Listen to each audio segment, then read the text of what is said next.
इन लोगों ने 10 साल में एक बार कर्ज माफी करके लगभग 50,000 करोड़ रुपए देने की बात कही।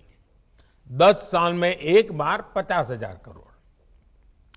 हमारी सरकार ने जो पीएम किसान सम्मान योजना शुरू की है, उसमें हर साल किसानों को लगभग 75,000 करोड़ रुपए मिलेंगे।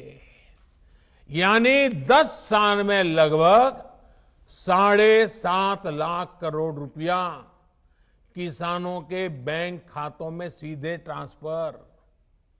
कोई लीकेज नहीं, किसी को कोई कमीशन नहीं, कट कल्चर का नामो निशान नहीं। साथियों, अब मैं देश के किसानों को याद दिलाऊंगा यूरिया की। याद करिए, 7-8 साल पहले यूरिया का क्या होता था, क्या हाल था। रात रात भर किसानों को यूरिया के लिए कतारों में खड़े रहना पड़ता था। क्या ये सच नहीं है? कई स्थानों पर यूरिया के लिए किसानों को लाठीचार्ज की खबरें आमतौर पर आती रहती थी। यूरिया की जमकर के काला बाजारी होती थी कि नहीं होती थी? किसान की फसल खाद की किल्लत में बर्बाद हो जाती थी, लेकिन इन लोगों का दिल नहीं पसीजता था। क्या ये किसानों पर जुल्म नहीं था, अत्याचार नहीं था? आज मैं ये देखकर हैरान हूं कि जिन लोगों की वजह से ये परिस्थितियां पैदा हुई, वो आज राजनीति के नाम पर खेती करने निकल पड़े हैं। साथियों, क्या यूरिया की दिक्कत का पहले कोई समाधान नहीं था? अगर किसानों के दुख दर्द, उनकी तकलीफों के प्रति जरा भी संवेदना होती तो यूरिया की दिक्कत होती ही नहीं।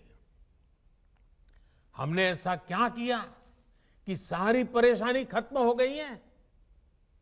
आज यूरिया की किल्लत की खबरें नहीं आती। यूरिया के लिए किसानों को लाठी नहीं खानी पड़ती। हमने किसानों की इस तकलीफ को दूर करने के लिए पूरी ईमानदारी से काम किया। हमने कालाबाजारी रोकी, सख्त कदम उठाए, भ्रष्टाचार पर नकेल कसी। हमने सुनिश्चित किया कि यूरिया किसान के खेत में ही जाए। इन लोगों के समय में सब्सिडी तो किसान के नाम पर चढ़ाई जाती थी, लेकिन उनका लाभ कोई और लेता था। हमने भ्रष्टाचार की जुगलबंदी को भी बंद कर दिया। हमने यूरिया की 100% निम कोटिंग की। देश के बड़े बड़े खाद कारखाने जो तकनीक पुरानी होने के नाम पर बंद कर दिए गए थे, उन्हें हम फिर से शुरू करवा रहे हैं। अगले कुछ साल में यूपी के गोरखपुर में, बिहार के बरौनी में, झारखंड के सिंदरी में, ओडिशा के तालचेर में, तेलंगाना के रामागुंडम में आधुनिक फर्टिलाइजर प्लांट्स शुरू हो जाएंगे। 50-60 हजार करोड़ रुपए सिर्फ इस काम के लिए खर्च किए जा रहे हैं।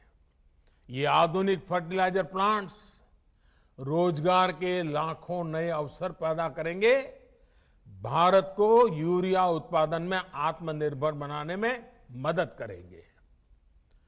दूसरे देशों से यूरिया मंगवाने पर भारत के जो हजारों करोड़ रुपए खर्च होते हैं, उन्हें कम करेंगे। साथियों, इन खाद कारखानों को शुरू करने से इन लोगों को पहले कभी किसी ने नहीं रोका था, किसी ने मना नहीं किया था, किसी ने नहीं कहा था कि नई टेक्नोलॉजी मत लगाओ। लेकिन ये नीयत नहीं थी, नीति नहीं थी, किसानों के प्रति निष्ठा भी नहीं थी। किसान से झूठे वायदे करने वाले सत्ता में आते रहो, झूठे वादे करते रहो, मलाई खाते रहो, यही इन लोगों का काम रहा है।